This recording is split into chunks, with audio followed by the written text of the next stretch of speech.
Oh, wait, you're right. Okay, yes. Okay. That's right. Okay.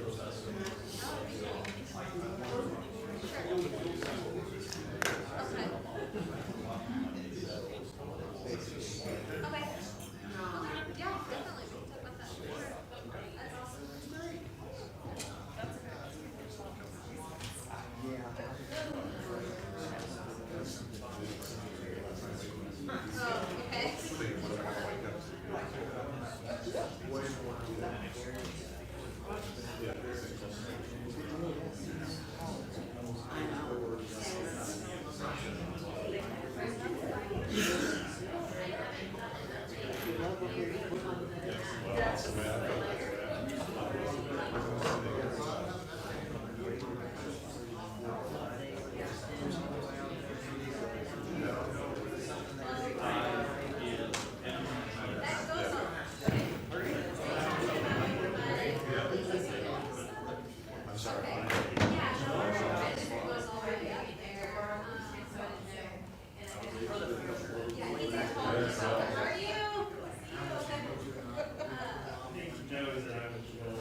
Oh, okay.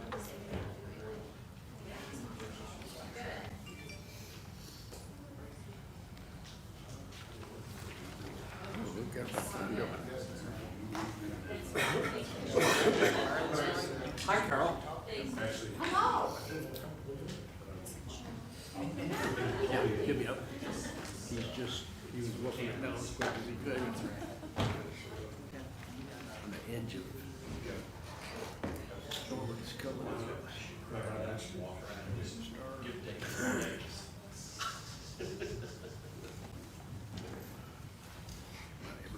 ready. Derwin will be up in a minute. He's Yep. still having dinner. Okay, all right. Call the meeting to order. Start with roll call, please. Commissioner Allen, Present. Commissioner Norwood will be here momentarily, Commissioner Siragusa, Here. Commissioner Roberts. Here. Commissioner Stallings, Here. Commissioner Orr, Here. and Mayor Pinkinen. Here. All right, thank you. Item number 2, at the Commissioner's request, discuss any item of concern on the regular session agenda. I'd like to discuss 6.4. 6.4. 6.4 is a payment for damages related to the trail. Jason, do you know the specifics on that? It's behind the Korean church. That's correct, yeah. It was for damages to crop and property that was required for the 50-foot easement that we procured from the easement, from the Korean church. And this is to pay the farmers whose farm ground that was. Okay. It wasn't too explanatory with Yeah. the agenda item report and everything else, and I was like thinking 2 acres of farmland, $6,000, that's the most fertile farmland in the state of Oklahoma. Yeah. And I want to know what type of crop was on that land and everything else, because I'm doing something a little bit wrong over at my farm. That's right, yes. It was a little more than probably 2 acres is a fair, it was the easement was probably 2 acres. The damages was probably over a larger area than just 2 acres as well. Okay, that helps me out a bunch more, thank you. Okay. Otherwise, we got a lot of cooperation from other landholders along that area, so we came off of that smelling pretty good. Yeah. Oh, I was just, like I said, it You was bet. $6,000. Yep. Insurance companies ain't paid any farmers more than, Well, and then he won't get to use that anymore either. So we got to look at that side of it. It's not that we just ruined some crop. We took a whole area that he will not be able to plant. So Yeah. you kind of got to look at it from both angles. Yeah. okay, but he leases the property. Yes, from And the the Korean owners church. Yes, Of the property Along were the that ones area. that gave us the permission to right. Right. do that, so. And for those of you that didn't make it yesterday, that is a very nice section of the trail. So if there's not a video out there with the mayor in it and Commissioner Stallings, I'm sure you're going to see that soon. Yeah. All right. Oh, we were in the paper. We were in the paper today, It too. Did you was. see that? Yep, yep. Yep, Thank you, Kelsey. yep. All right. No, good questions. That's why we're here. If you don't understand something, raise your hand and say, what's that? Yep. So most people, I know a farmer that got $10,000 for 100 acres worth of damage and got 10,000 from the insurance company. Yeah. Okay. That's why I was kind of shocked that 2 acres at $6,000 was Yeah. outrageous. Yeah. Okay. All right.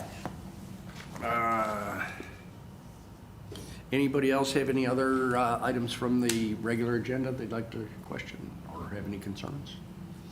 Okay, seeing none, we'll go to study items. Item 3, 3.1, hear presentation on Stride Bank Center and visit Enid economic impact. Yeah, Jeff Bemis is our new general manager. He's been here since July the 5th or something like that. Of course, everybody knows Rob Houston, our Visit Enid director. And they're both here to update us on the efforts of the Stride Bank Center and the impact that it has. So Yeah. we look forward to hearing that, Jeff. Welcome. Well, thank you for inviting me this evening. I look forward to hopefully answering any questions as we go through this, so feel free to ask. Just a little bit about myself. My name is Jeff Bemis, obviously, and I'm a native of Oklahoma. I was born in Altus. My dad was a military, in the military, so I'm a military brat and a veteran. I served 10 years in the Air Force. I've been in the industry for over 30 years now. I started as a part-time usher in Anchorage, Alaska at a city building there.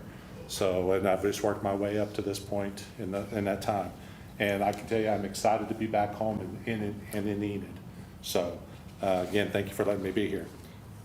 Our current financials as of right about now, we're doing well. We're plan to be on track.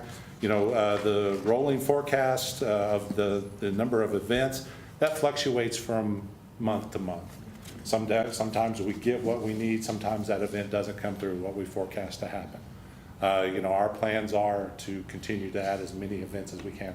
And I can tell you the holiday season coming up in the convention hall is a busy time. The event operating income, you can see we're on track. We're above our variance on the budget there. We're doing well on that part of it. Our total personnel and operating expenses, we're a little under at this point, but that's just because of insurance and benefits and things like that fluctuate with the company depending on the number of employees. Other income, that falls on me a little bit. I'm still catching up and getting sponsorships caught up on. So as I get those going, we'll see that since July, we're seeing $7,000 a month in additional sponsorship that we're catching up on.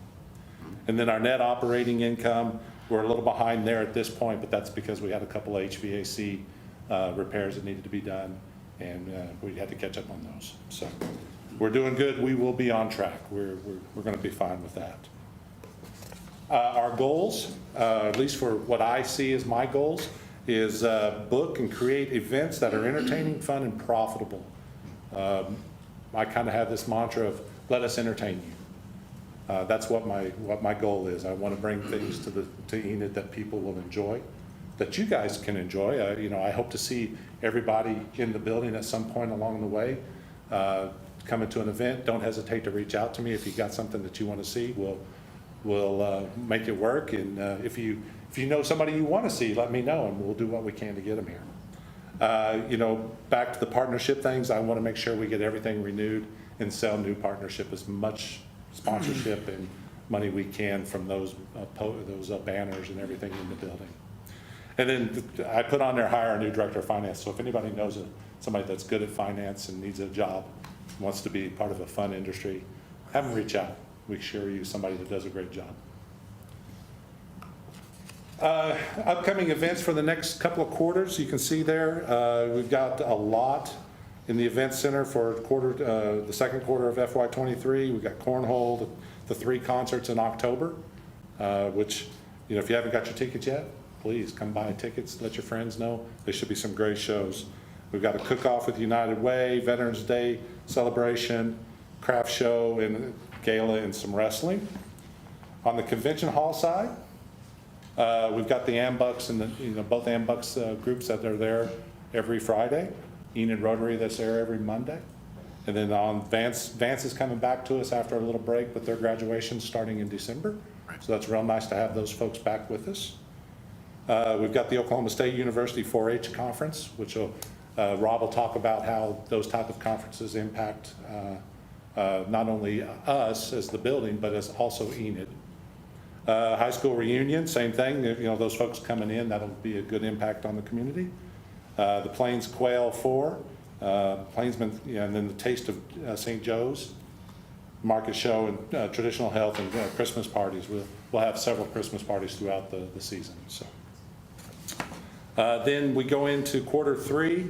February is a busy month for us. We've got a lot of basketball, dual state wrestling match. There's a country show that we should be announcing in the next week or so. Some MMA, some more basketball, and then we've got another touring basketball team coming to town. I can't tell you who, but I'm sure you can guess. Then the convention hall will be busy again with a lot of the same ambugs, the Rotary. We're going to try to do a comedy show in January in the Grand Ballroom. It'll be a ventriloquist. We're going to try to do a show and a dinner. Do something, again, a little bit different with the building. And then you can see the Pillar of the Plains, Martin Luther King celebration, insurance conference, a formal event, Boy Scouts of America. Again, events that will impact not only the building, but Enid as well. And that's, any questions from you folks? That's pretty quick, but at this point, we're just a month, or 2.5 months into the quarter. And I think we're doing well. I'm, again, doing everything we can to get new shows. I'm on the phone daily trying to book new shows, and took another hold today for a show at the end of March that'll hopefully come through. So we'll keep working on that and bringing good entertainment. Yes, sir. Yeah, Jeff, you mentioned earlier we were on track. What are we on track for? Is that- Well, to meet budget. Okay. I'm. Can you go into that a little bit deeper on meeting your budget? What budget are you guys using? And We've got we're at a 500 and some odd thousand. I'm sorry, I don't know the exact number. 500 some odd thousand deficit. It might be on your slide. Yeah, I'm not sure I'll put it there. Slides. But it's like $500 something thousand deficit. Okay. That we're going to stay within that number or better. Yeah. We are going to do everything we can not to have a year like last year. So we're going to do everything that we can to bring in shows that will profit it, events that will profit, and keep everything going and manage our labor and the things that make us go over budget. Yeah. So with that $500,000 budget, where does that leave us as the city as to what we need to subsidize it for? If we stay within that 500 or less, you don't need to subsidize us anything. If we start going over like we did, like happened last year, that's when we're asking for money. I think, Jeff, what Jeff means is the budget includes a subsidy of 500, whatever, Okay. Aaron, whatever it is, whatever you have Thank on you. that slide, which is better than last year, Yes. which last year we had some problems that we came and discussed, and Yeah. I don't recall what the final deficit, but I know we were expecting around 730. Right. So this is better. The best that we've had is we showed continual improvement over the years, and maybe we'll bring back that slide that we've had that shows how we've done in the past. I think we got down below $400,000 Yes. subsidy. Right at- Yes. Yeah, right at 400. Yeah. It's going to be tough, to be frank, to do much better than 300 or 400 unless we're able to really attract some concerts that are really going Yeah, to sell out. And Between Gerald and Keller, the word has been swing for the fences, and that's what we're doing. I mean, obviously, we know that with the inflation and everything in the community and in the states, there are some sensitivity to pricing, but we're going to do everything we can to bring shows that will bring people in. Are you Stay- guys, Go ahead. that's okay. So that 500,000 is if we subsidize it with 500,000, is that correct? yes. Yes, yeah. And that's if everything goes according to plan, which right now it's roughly going to plan. You're showing that we might be about $15,000 We're off. 15,000 over, but we'll make up for that. We're going to work hard to make up for that. And so I notice a lot of these events on here, I don't know how profitable they are, but I know as far as the music, concerts and stuff like that, are you guys under any kind of obligation under the contract to bring in a certain number of performers every quarter or every No, year? but, Gerald and I've talked, and I think we're trying to do something once a month. And really, it's what the market can bear. And that we've got to be conscious of that, how saturated do we do on the market. I'd like the idea of one a month. And it depends on who's touring and who's out running around doing shows. But really, what can the market bear for ticket buyers? I mean, that's a tough one. And I'm finding, being new here, that, the competition is tough with the casinos and stuff, but that's not going to stop us. I'm going to be grabbing everything I can, and, every different show we can get. I want to bring new stuff to help make sure we Did you talk about what you're bringing in October? October, we've got Night Ranger on the 15th.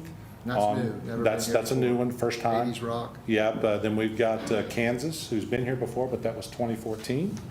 So it's been a little while, and then we're bringing the Christian rock band Petra. I think they were back, somebody said they're back in the 80s, they were here, probably didn't play the Stride Bank, but it's a band that one local vendor brought to me and said, what about these guys? And I was like, I hadn't heard of those guys in a long time, and I listened, I'm like, yeah, let's try. So, I encourage everybody to let folks know that we've got these shows, and they're going to be great shows to be at. What will help us hit that 500,000 or even do better is to do as well as we can on these concert Yep. events. And so that depends on the people. And that's part of what Rob's going to talk about. The 500,000 is the direct, how much money are they bringing in ticket sales and food sales versus how much does it cost to operate. Rob's going to talk about some of the impact of the indirect stuff, which isn't direct stuff, but I think it's Yeah. important, so. Yeah, and he'll talk about, and I'll steal a little of his thunder, he'll talk about how, there's been shows that we do that aren't always the most profitable shows, but in the grand scheme of things, for Enid, they bring in a lot of revenue and a lot of tax dollars and stuff to support the community. And one thing that I've challenged Jeff with, and I think you guys are rightfully challenging you with, and your company, OVG, is we need to get as close to break even as we Yep. can.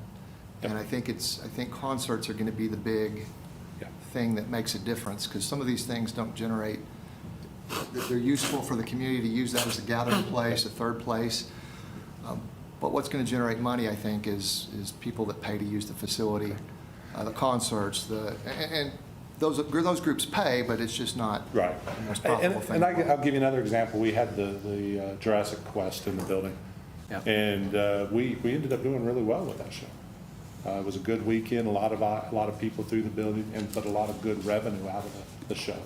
So those type of shows help us, whether And it's to a give us an concert. idea, what is it, does that mean that we made $5,000? We about $10,000? $20,000. Oh, We made $20,000. some rent, and we made like $2 a ticket that they sold. So those are the type of deals that we cut, and so, yeah. Good. Any other questions? So, and this might be, I'm going to direct this to Gerald.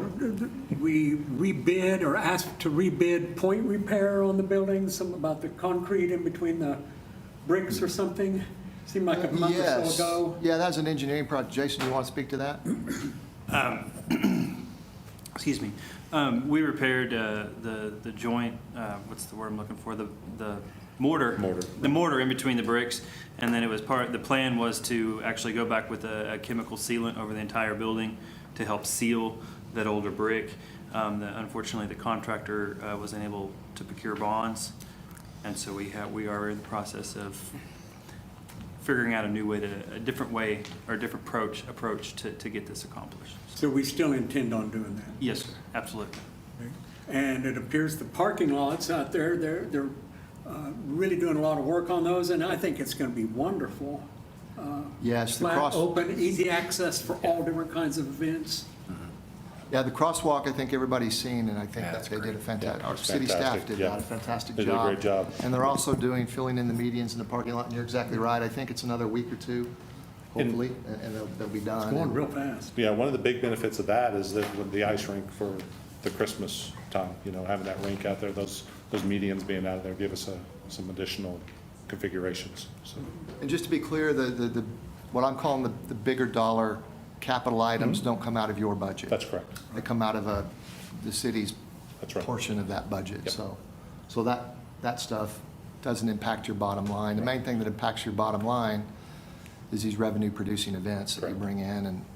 And when we say swing for the fences, what we mean is You'll all remember when we opened the facility, we had Reba McEntire. That was, at the time, that was a gamble because I don't remember, I think tickets were over $100 and we didn't know how that would do. Right. Well, it did great. And then I think the following year, we had Darius Rucker. And yeah. his group. And I know you're working on other, We got a hopefully big 10th names anniversary for show we're future, looking at in future June. things. So we are looking at, and if the public or anybody has suggestions, Yep. we can certainly go after people because we want events that you said earlier were fun, entertaining, and people want to come and pay Profitable. tickets to see. Yep, That's what we that's need. right. So profitable, yes. Yep. Like, my door's always open, my phone's always on, you know, whether it's you get a hold of me to get my contact or Gerald, he'll, you know, please share, and reach out, let me know if there's someone you want to see, if you have questions. If I don't know the answer, I will find out. I promise you that, so. Okay, Any other questions? all right, thank you. Thank you for the opportunity. I'm going to turn it over to Rob. All right. Some great numbers.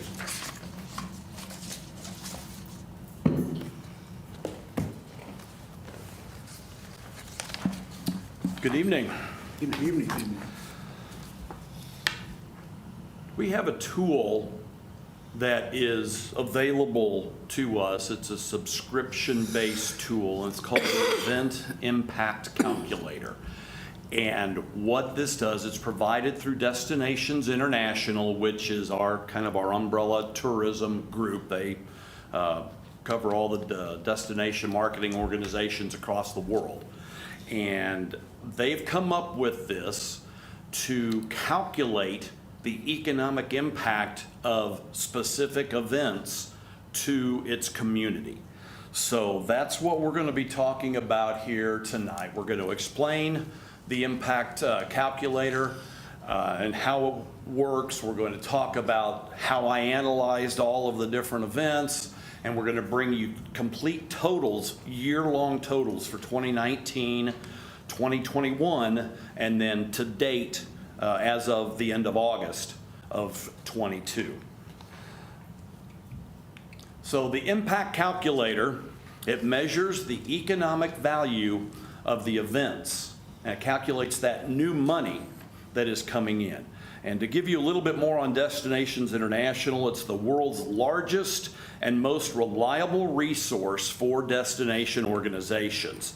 Destinations International informs, connects, inspires, and educates its members with the goal to drive destination economic impact, job creation, community sustainability, and quality of life through travel. Here are some of the numbers. I'm not going to spend a whole lot of time on this other than to tell you that there's over 300 subscribers worldwide, 12 different countries, 45 states. And this calculator has been established as the industry standard, as it's calculated over 500,000 events since it got started in 2011. So it was developed through Destinations International by an Oxford economics company called Tourism Economics. Here's some of the features, because obviously when you're figuring economic impact, the more numbers you have, the better.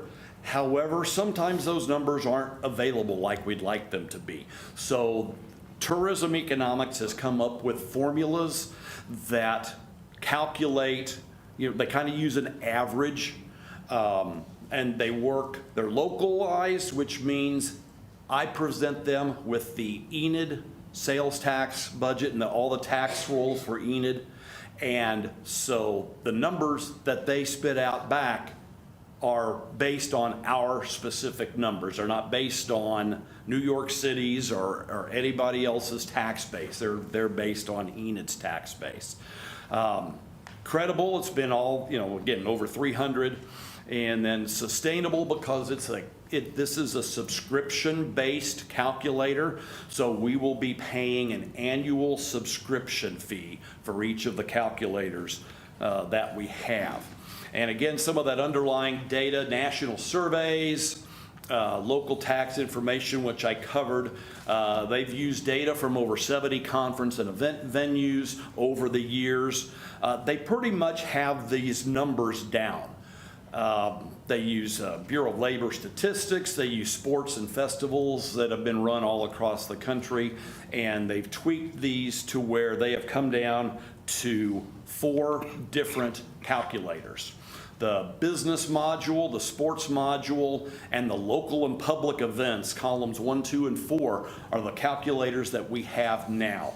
We do not have the festival and cultural events just because of budgetary reasons. The 3 calculations that we have, the 3 modules, are going to run us close to $4,000 a year just to have the subscription, and the festivals and events will add another couple thousand to that.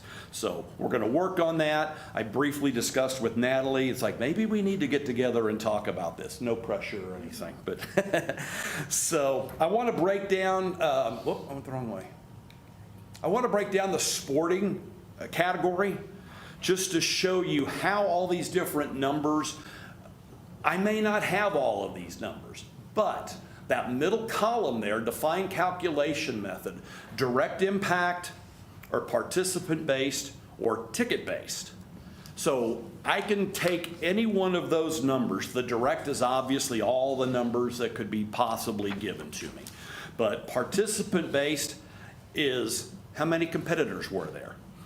You know, in the basketball tournaments, the OSSAA tournaments, there's roughly just shy of 200 competitors because there's 8 women's teams and 8 men's teams that are there at some point. So, and then ticket-based is what we used to calculate all these events that I'll be talking about here just briefly. And then the event type makes a difference too. More people travel to youth amateur events to watch little Joey or little Mary play soccer. They're going to bring mom and dad. They're going to bring grandma or an aunt, or they might have a younger sibling that they bring. So the youth amateur event, I can tell you every youth participant brings an average of 2.4 spectators. Now, adult amateur, collegiate, professional championships, they're less. But they have a calculation for each one of those based on all of that underlying data that we just talked about. So I want to get to the analyzation process, but the one thing I really want to explain is direct versus indirect spending, because this is significant as far as the calculating of the economic impact of these events. The direct impact is obviously the money that's coming out of the wallets of the participants, whether it's the attendees, it's the organizer spending, it's the attendee. They might go to Enid Brewing or Settlers after the conference and spend money. It's the exhibitor that is taking clients out to dinner. All of those monies. It's the hotel spend also when they come here. It's the travel that it costs each attendee to get here, whether it's by car from Oklahoma City or however they're getting here. That is all counted as direct economic impact. Now there's indirect. And indirect is a little bit harder to maybe understand, but I'm hoping I can explain it to you here this evening. So the indirect money is how that direct money that these attendees are spending flows through the city's economy, okay? How does the Glow, we'll use that as an example since that's our conference hotel, how does the Glow maintain its service to its customers? Well, it pays maintenance people. It pays the guy that fixes the elevator or maintains it so it doesn't break down. It's the heating and air people. It's the people bringing the food in for breakfasts. All of that stuff, the attendee does not pay a penny to those people. But they're going to have a terrible experience here if those things aren't working. So that money is being spent by the hotel to make that stay for the customer as enjoyable as possible. Here's another suggestion. We just had the OMA conference, the Oklahoma Museums Association conference here this past week. 186 attendees for 2 to 3 nights. This was in every one of their bags. It's the conference program. You've seen them, they're everywhere. Whenever you go to a conference, you're going to get some booklet like this. The attendees don't pay for the booklet. They don't pay to have it printed, but somebody does. Somebody went to PDQ and got this printed for this conference. So that is another example of that indirect spend that makes the attendees feel comfortable and want to be here. And when they are here, they have a fabulous experience. Induced is also the wages. It's those servers that are bringing you food during a plated banquet. It's all these things, electricity, air conditioning, it's all these things we take for granted. But if those things weren't there, how would you feel about the stay that you're having in that city?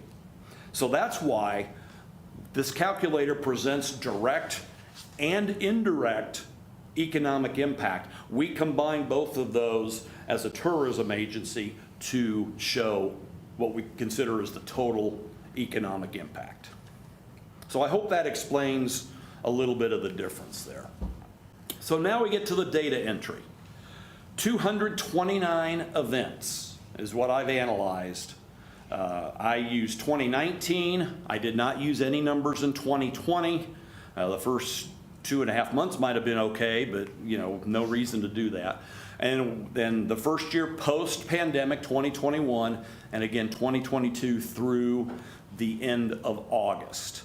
I determined which of those events we were to calculate based on conversations with Tim over at Stride Bank Center. He's the one that provided me the attendance of every event, the Rotaries, the Ambucks, and all the way up to like Gabriel Iglesias and the concerts, that kind of thing.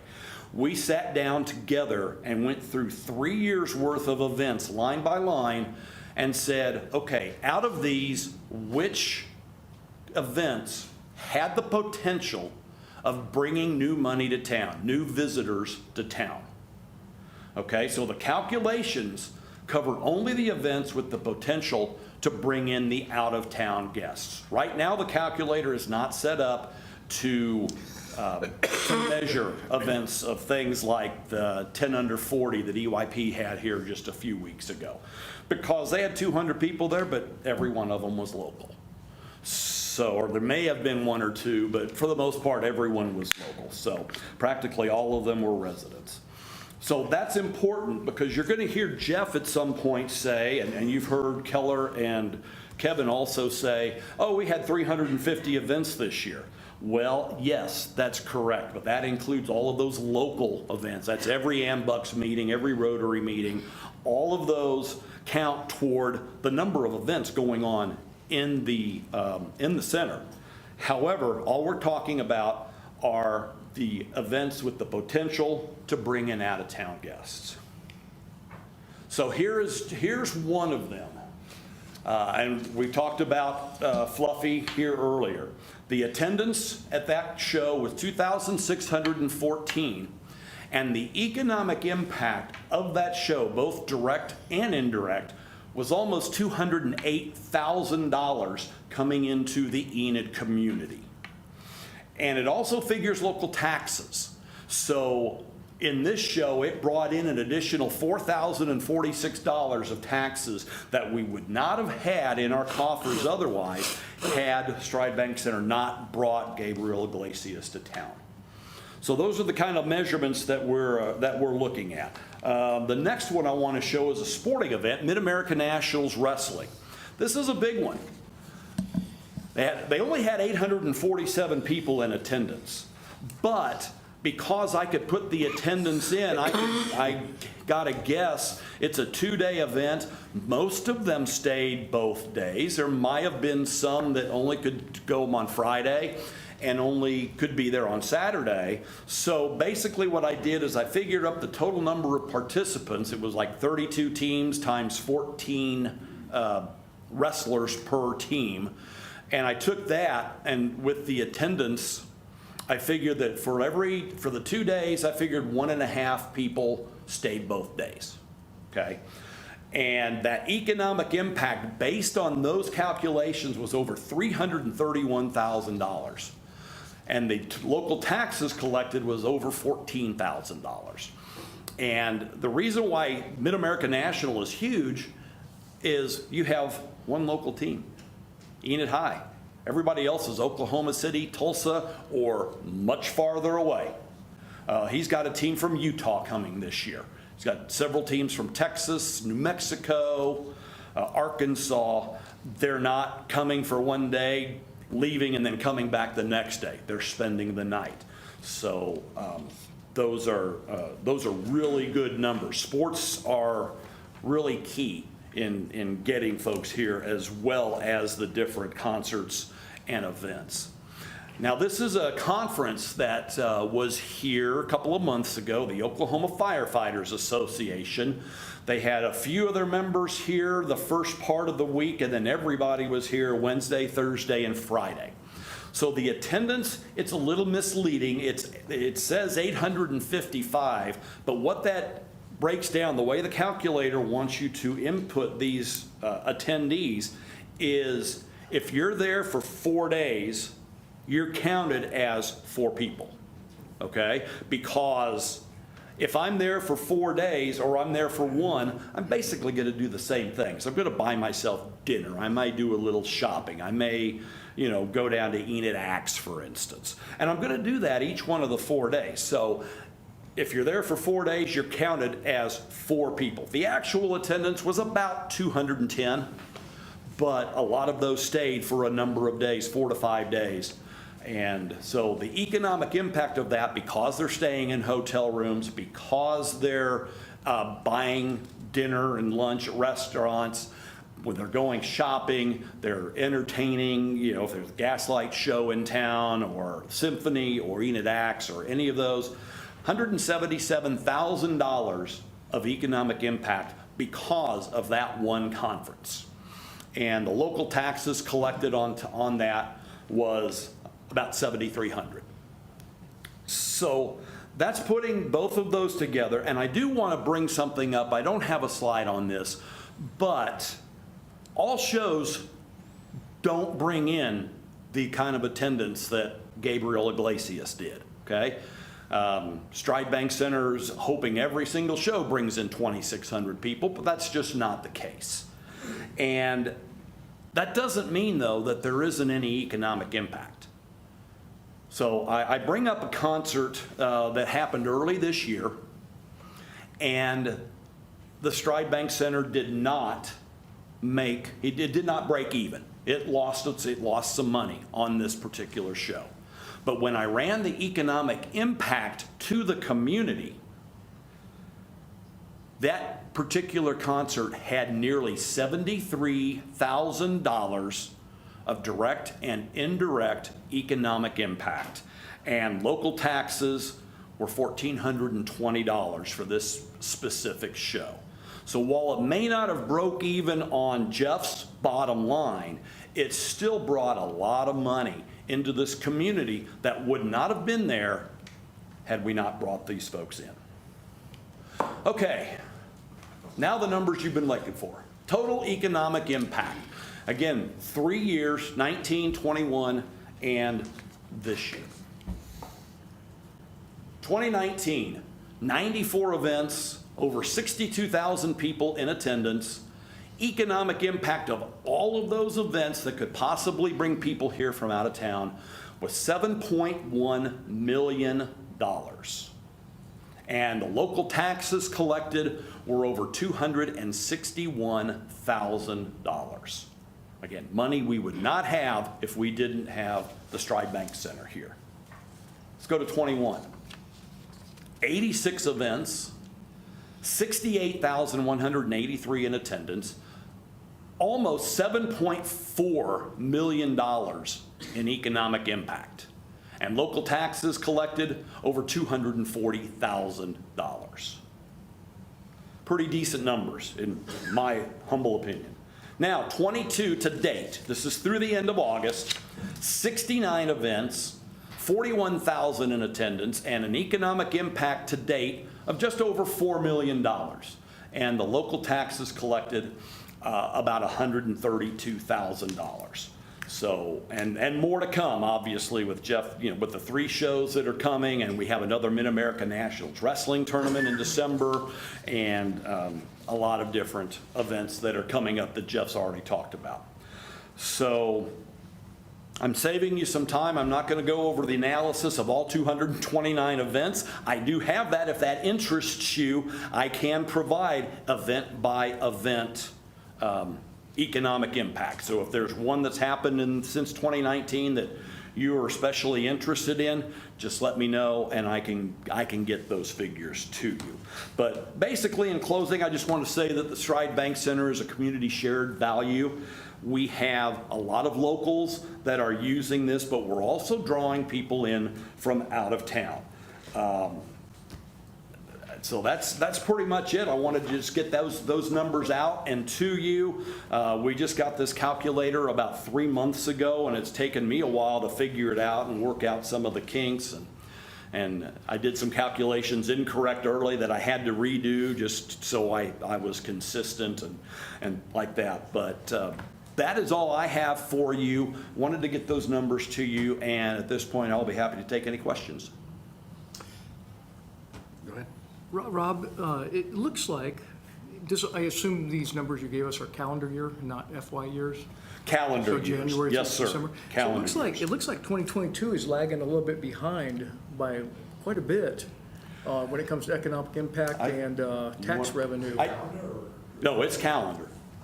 It's calendar. Well, Jeff can maybe speak more to this than I can. However, we haven't had a general manager in place until Jeff got here in July because the previous general manager fell ill. Yeah. And so basically Keller was running this from Colorado, as well as the boots on the ground here. But it's a little bit slow, you're right. Well, I was looking at the events. The events are actually going to be up if they continue the trend that they have for the first 8 months of this year. The events will be up, but the tax revenue and the economic impact is down. Do you guys know what causes that? It just depends on the event. They haven't had as many large events as what they have had in prior years. Again, that's something that Jeff's working on. And again, the 3 concerts, the Mid-America Nationals, just right off the top of my head, those are 4 pretty big events that will really kick that number up some. May not get to 7.1 or 7.4, but Jeff's doing everything he can with a very short amount of time to be able to get those numbers up. The events, are they, maybe you said it already, but does the events only include the folks coming from out of town, or they include all? The events that come to town include those that have the potential of coming in from out of town, but it also includes the locals who attend. So for instance, concerts. The way I figured this, and all I had were attendance numbers. I didn't have anything else to work with. So I kind of made some assumptions with the agreement of Jeff and Tim to say, and Keller also, to say, if there was a show on a Sunday through a Thursday night, I was guessing roughly 5% of those people would stay in hotel rooms that night. Friday and Saturday, I bumped it up to 10%. Again, I don't have those numbers specifically, but I kept them consistent all the way through, all 3 years. Friday and Saturday concerts brought in a little bit more than the Sunday through Thursday concerts. Right. So unfortunately, there were some assumptions. We didn't have the calculator until a few months ago, so I wasn't sure in 2019 what kind of calculations I need. We have come up with a form now that we will distribute to event organizers, and we'll get one to Stride Bank Center for their concerts and things that will ask some of these specific questions that the calculator would like to have, so that way we can get even a little more accurate than where we are right now. But I feel extremely comfortable with these numbers. And go back to sports, Mayor. The basketball tournaments that come in, the OSSAA tournaments. A lot of people come in from out of town, but there are locals that go. Yeah. So we take those into account and break it down into day visitors or overnight visitors. And most of your day visitors are going to be those locals that go. So yes, those numbers are taken into account. The reason I brought it up is large single-day events that are largely local, like the recent Air Force Ball. Nobody stayed in any hotel rooms. Right. A lot of people showed up. There were Right. 450 or so, I think, that were at the ball. So it's not going to generate a lot of economic impact to surrounding businesses, but it still generates income. And I'm presuming you still make money, right? Even though you're not making as much somewhere else. The calculator figures that as money that is just rotating through the community. You've heard the saying that once a dollar come in, it's respent 7 times before it goes out. So that type of event like the Air Force Ball, it's all recirculated money. So the money for the ticket prices goes directly to Vance Air Force Base. Right. And the dinner that is provided by the local people, they're serving them, all of that means it's just that money that continues to circulate. And the calculator at this point doesn't have a way to figure economic impact on truly 100% local events. Okay. All right. Thank you. One thing, Rob, that I think would be helpful for us all going forward is working closely with Jeff on. Jeff knows exactly the direct impact of the Stride Bank Center. Correct. From ticket sales, food and beverage, other ancillary sales, and how much people cost and event costs. And so I would like, if you can fine-tune your effort with the impact calculator, at least for the impact of the Stride Bank Center, to try and capture the non-direct stuff that he's not capturing, like those people from out of town that might be staying in hotels or buying in restaurants, because that would be good to be able to at least know what that general figure is. Well, now, these calculations include both direct and indirect. So it is already calculating that. What I can do when I get specific numbers from Jeff or any organizer is just fine tune them. I'm not using industry standard numbers. I'm using specific direct numbers. And that form that we will make available to all of our organizers coming in will have those specific questions on them. So for the analysis for Stride Bank Center, working with Jeff, you have his numbers of what he directly brought in, and then your calculator with the things you're putting in, the number of people and ticket sales and things, it's telling you, and the percentage from out of town, it's telling you the extra stuff. Or It breaks it down, direct, indirect, total. Okay. And I have that for all 229 events that I calculate. I'd like to see that, and we can certainly send it to the commission, but I'm kind of interested in the aggregate. If you have the breakdown between direct and indirect too, that Sure. might be helpful to see. And then I know we'll be back, just Jeff and Rob too. Why don't we come back in January, because December is going to be really busy, and then update all of us again on how we're doing. And in the meantime, let's push those ticket sales. And we got 3 concerts coming up. So Kansas, Night Ranger, Petra, all in October.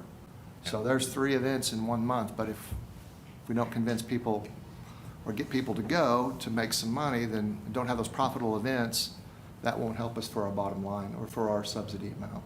Right. So hopefully we're doing okay, and that would be a good newspaper article too, to talk about Yes. Yeah. I might add to that. I thought that your ticket prices for the upcoming concerts were extremely reasonable for the acts that were performing. And it put it well within reach for most people that would want to come to something like that. They could make it work, they could afford it. And so I really respect that, and because those are some very big names, and that's just a good thing. It's a good price. Thank you. Rob, I know you're doing the 4 things to do in Enid, and I bet you 3 of those things to do in October. will be to come see those concerts. Oh, there's no doubt, and it'll be in our newsletter on the upcoming events, then, so they can get it on their calendars. And it would be great, Jeff, to see you singing Sister Christian in a promo video for Night Ranger. You know, actually, you serenaded me on the phone that one day. I think Uh-oh. You're the man. All right, we'll see. When we come back in January, I'd also like to take a look at some of the local things that we're supporting in the Stride Center that don't buy hotel rooms, that are locally available. I'm thinking things like, do we make money on Rotary or not? Do we make money on Ambux meetings or not? I mean, if it's, I would think we should be making some money if you're. Right. So, and it's not gonna be a large amount of money, it's not gonna be hotel rooms and a lot of sales tax. But I think one of the things that the Stride Center provides us is a venue to be able to have some of those kind of civic groups go.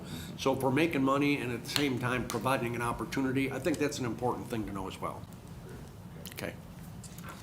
Anybody else? Artie, thank you. Thank you for your time. All right. Item 3.2, update from Main Street Enid. I think I see somebody here from Main Street.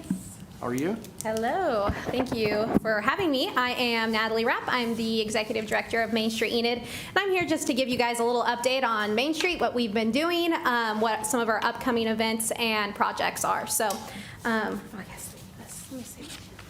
Okay, cool. So most of you guys have known me, Natalie Rapp, and then my assistant director, Charlotte Ringwald. And then we have recently hired a new part-time employee, Taylor Blazier. She's helping us with our event and communication coordination, with marketing and events and such. I will say Main Street has grown quite a bit over these last 3-4 years with just the bigger events that we're doing and getting our name out there. So we really do need all the help that we can get. So here's a little bit of information on our 2021 private reinvestment. We do not have our 2022 yet. I'll get that at the beginning of the year. I do submit these reports monthly to the state, and then they send those in to us at the end of the year to show us kind of where we are. So as you can see, we recently surpassed $65 million in private reinvestment. This is all thanks to business and property owners downtown who really see what downtown has to offer, and they really want to invest in that. So we have recently got that done, and we are now in urban Main Street. So because we passed 50,000 in the census, we were bumped up to urban Main, and that is up there with Oklahoma City, El Reno, Tulsa, Kendall Whittier, all of them. And so we're up there with the big boys now. So I'm pretty proud of that. I think we can continue to do bigger and better events and get the training we need for the size of our community. So here we are, just a little picture of us accepting that $65 million in private reinvestment award with Brent Kissling.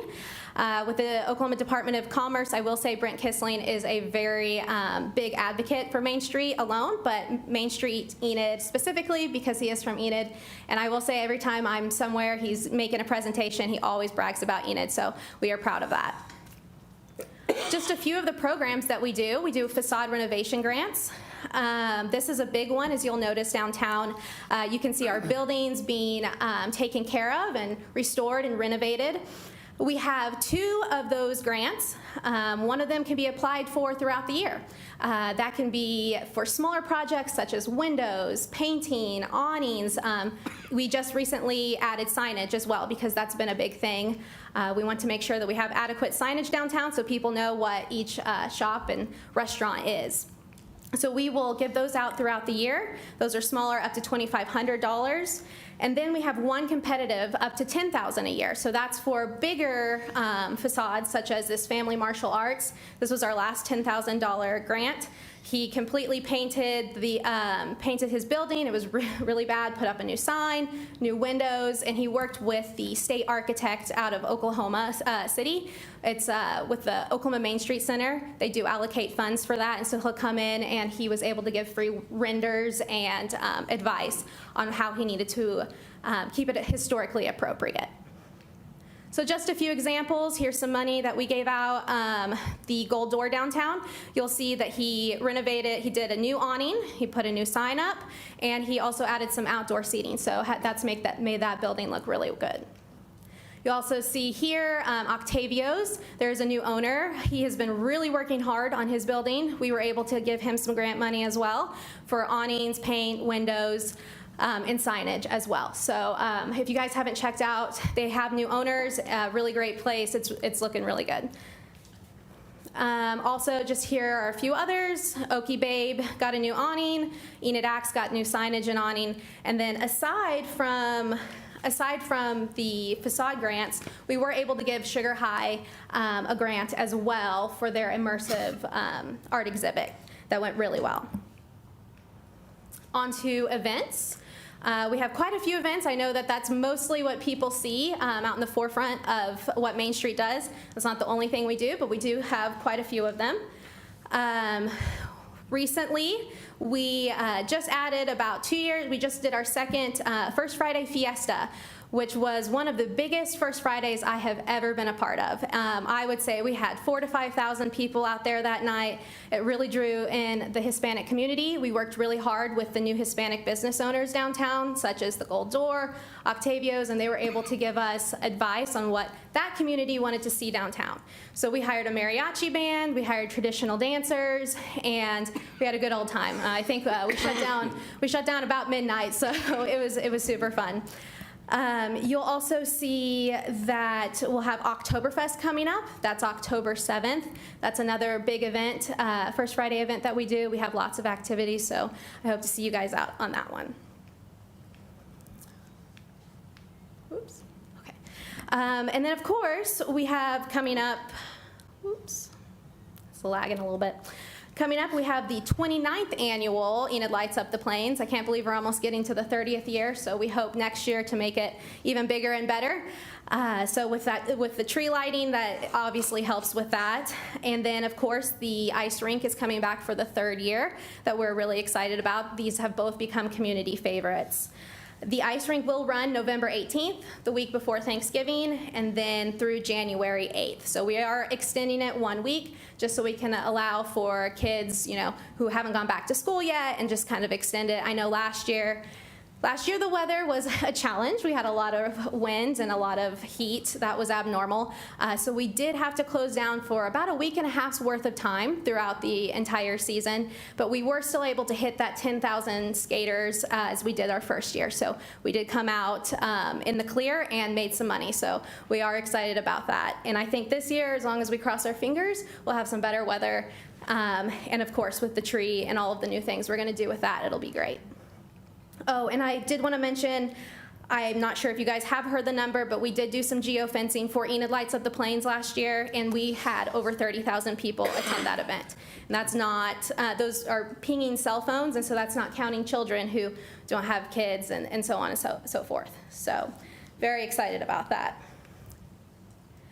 To make this happen, of course, we have to have a lot of volunteers, and with 30,000 people coming to our city, I do want to stress that this is becoming a community, a big community event that we need all hands on deck. So the more volunteers, the better for that night specifically, but also we do put the lights up on the courthouse lawn and at the ice rink area. We totally decorate that all ourselves and pay for the lighting on all of that as well. We have partnered with the city of Enid on the archways. If you saw last year the big blue archway on Independence, the city did build the metal structure, and then we as Main Street paid for the lights to go on that. So that was a good partnership. And they're going to do another one for Grand Street, so you'll have it on both sides of the event. We're really excited about that. So those will be going up here shortly. So yes, I think that the whole thing got in there.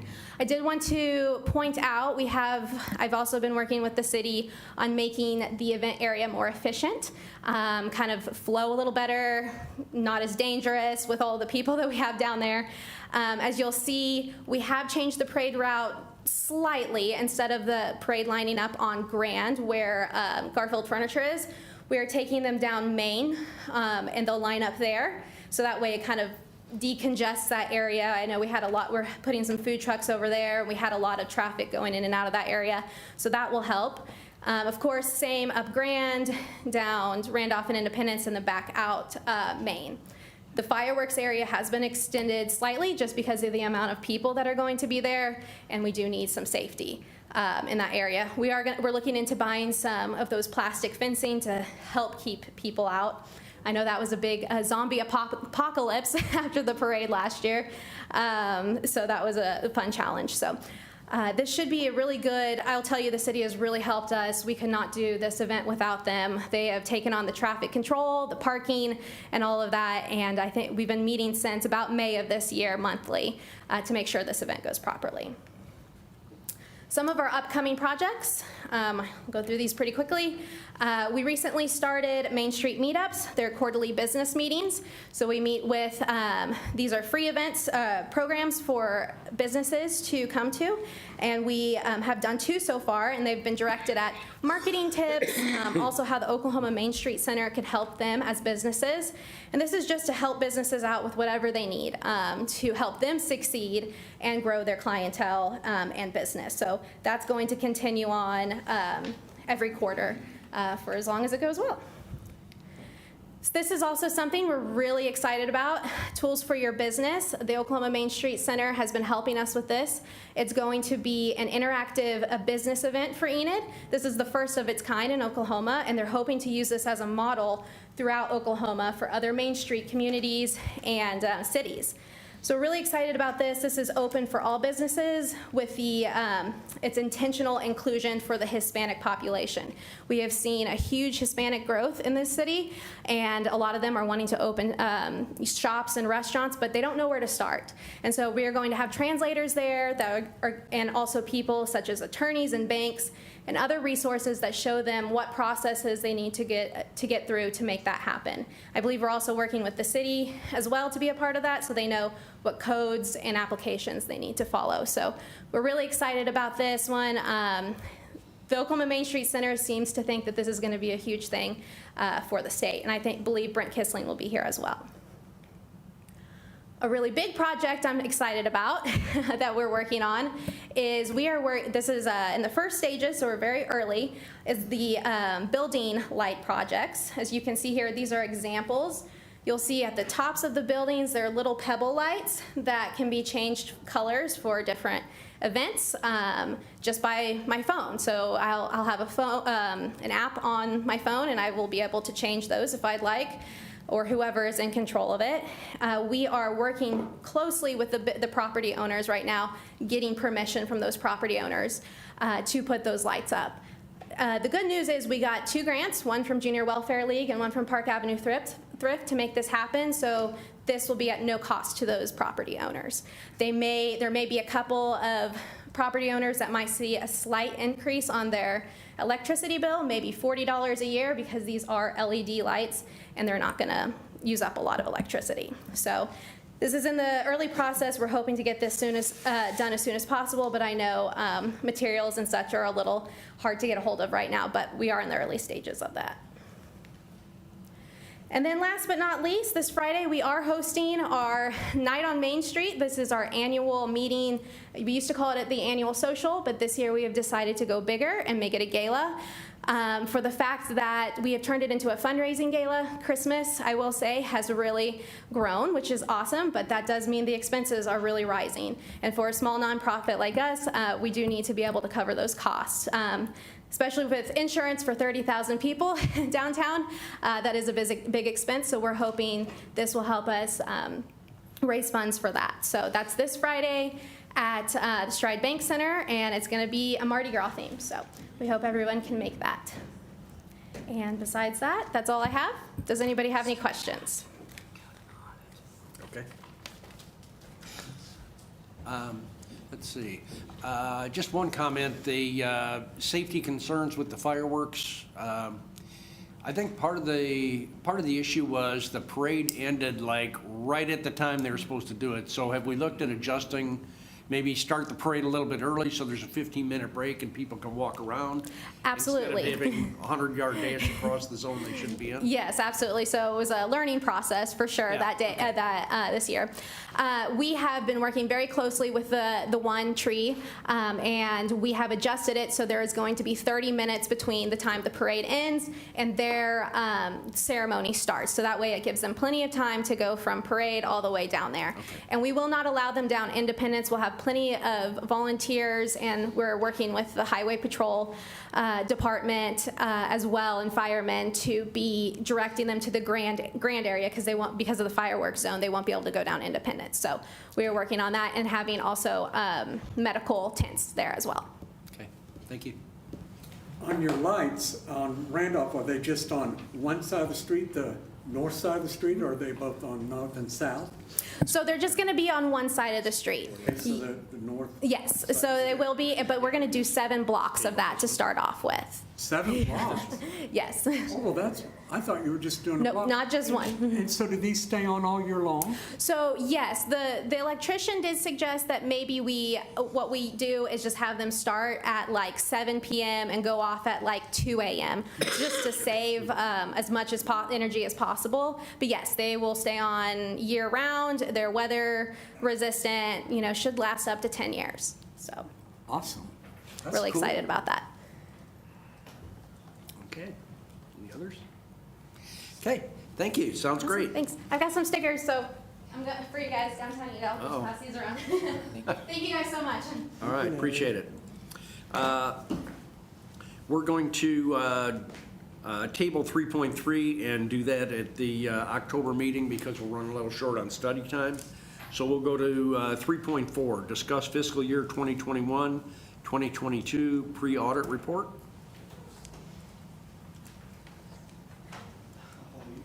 Look there, Griffin. All right. Tonight we have with us Joel. He is our lead on our audit, and he is going to go over the pre-audit report with you. Okay. Thank you. Thanks, Aaron. Yep, I'm Joel Hauser. I am a partner with Forvis. You might have been familiar with BKD.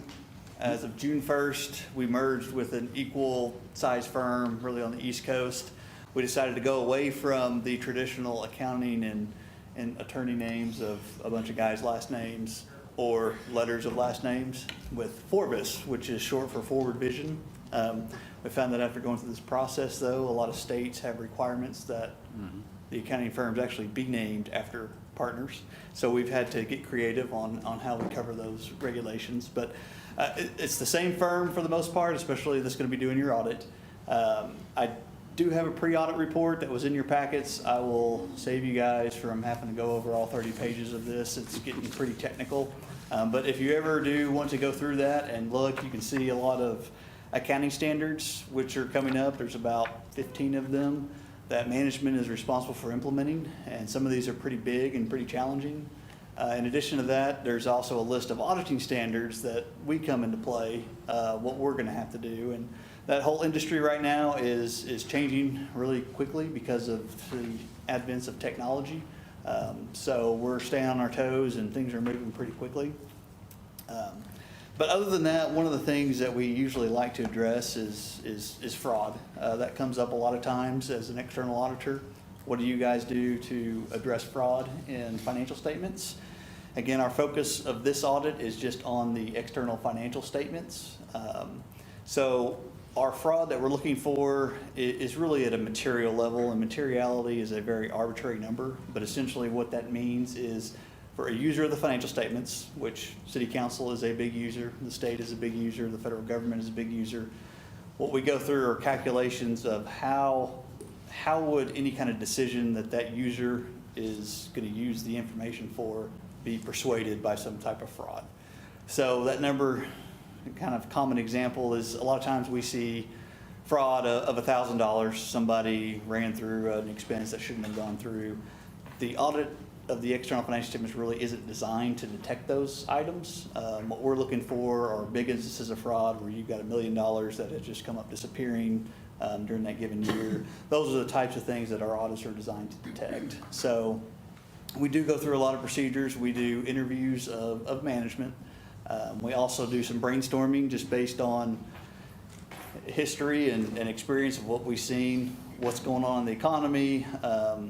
Usually when economies are going down, which they could be here shortly if you listen to a lot of smarter people out there than I am, a lot of times when that happens, you start seeing a lot of risk around fraudulent invoices. So fake invoices is very common. Economy tanks, examples that I have seen is you've got city government that's putting up a fence just around different areas, and usually in those times, you'll have instances of people just driving by. You can do a lot of creativity with invoices, and they'll just try to pass an invoice through to get paid when they're not really even doing the work.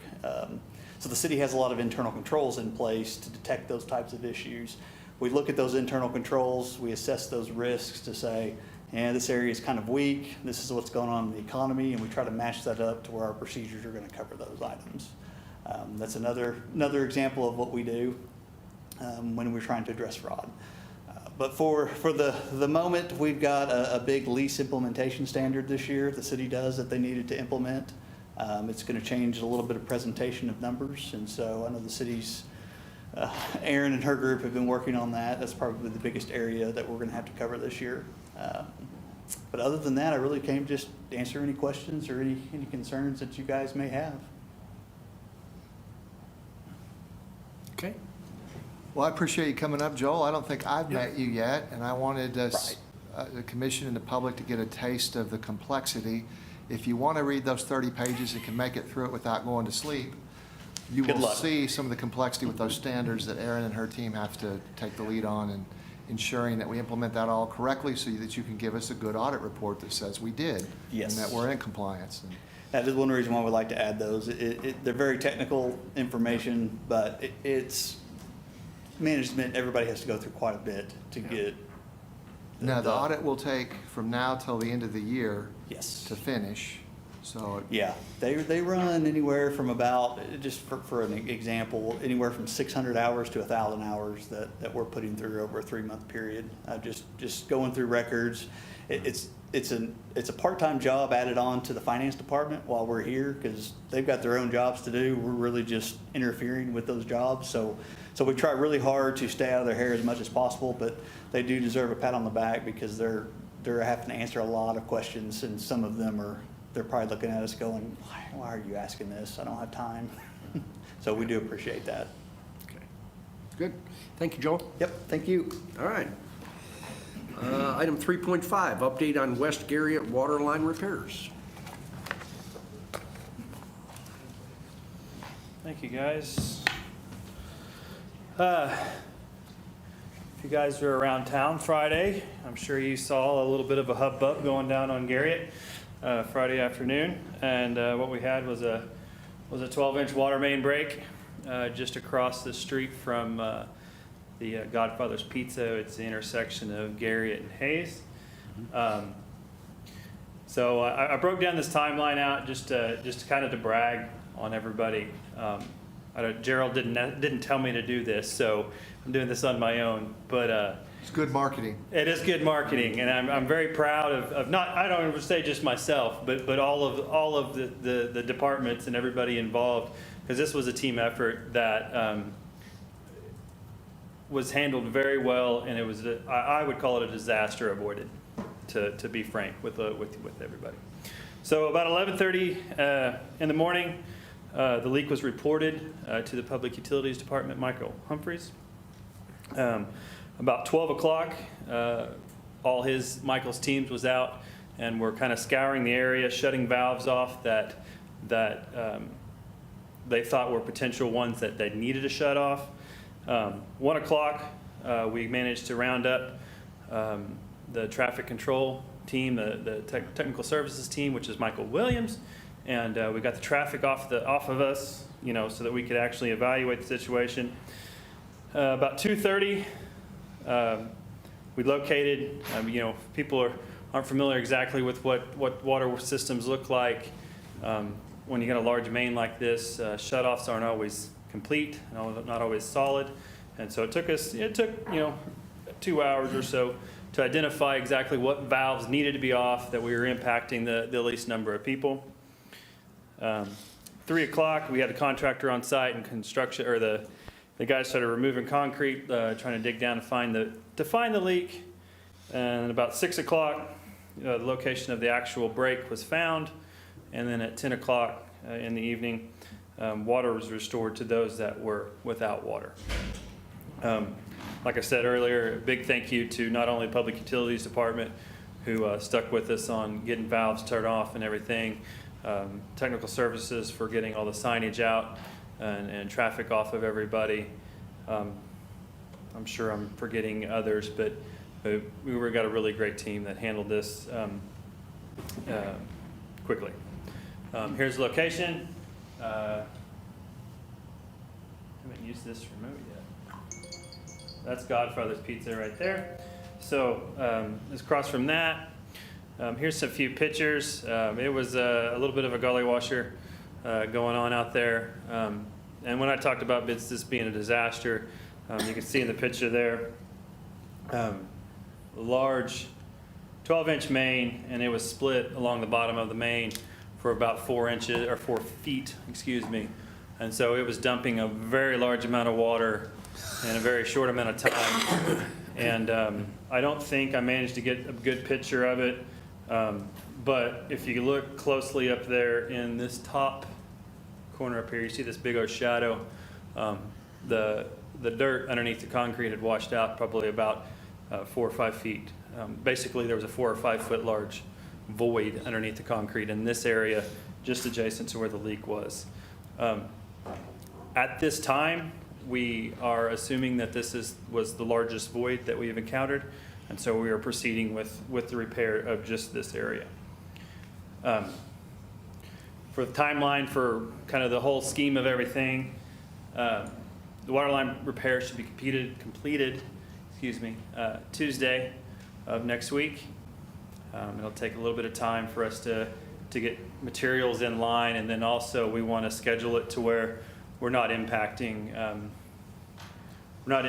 businesses over the weekend, I guess is a good way to put it, because right now everybody has water. The concrete repairs for the area that was exposed should be done by on Friday of next week, and then we should be open back up on October 4th. One thing I forgot to mention on this slide here is I'm going to look into a couple different ways to identify and to ensure that we don't have any other voids underneath the road, and I will promise you ODOT will be appreciative of that as well. So there's a couple non-invasive techniques that I would like to explore and get that, so that if there are any other voids, obviously we can do those as smaller repairs and not have to have the whole area shut down for that repair. Anybody got any questions or anything? I had noticed, because my business is over there, water coming up in the middle of the road. Is there potential for the voids to be that far into the road? Yes, there is. Yeah, okay. There's no good way to say that. Yeah, it's a potential. With how the road is constructed, which is kind of the style of some of these older ODOT roads, it's a asphalt pavement with a concrete over the top of it. So there's a lot of bridging that goes on. So what I mean by that is there's a lot of layers of materials to prevent any large collapses from happening. The void may be there. Well, yes, we're going to have to fix it, but it shouldn't cause any problems, immediate problems. Is all this on our dime, or does ODOT contribute to this effort, or what? No, this is all on us. Okay. Yeah. We were able to save a little bit of money. It's not big dollars, but it's all the savings we can. The materials are all city materials. Mm-hmm. So the piping and the 12x6 T that we're using them for the repairs. We are approaching this as an emergency repair, just so you'll know, which I think we have up to $75,000. If it exceeds that, then we'll be coming back to you to tell you about it, and we can certainly tell you how much it cost. It'll be expensive. I think Luck and Bill's our contractor, right? Yes, sir. Yes. They're doing a great job too, and Yes. I appreciate them. They're local, they're on site. Yeah. And I drove by today, and I think 2 lanes. We've dug out 2 lanes to the center lane now, so It is going to be an inconvenience, but I'm glad to hear it's all going to be fixed by Tuesday, ideally. And I am very pleased with that signage we have. Those digital signs belong to the city.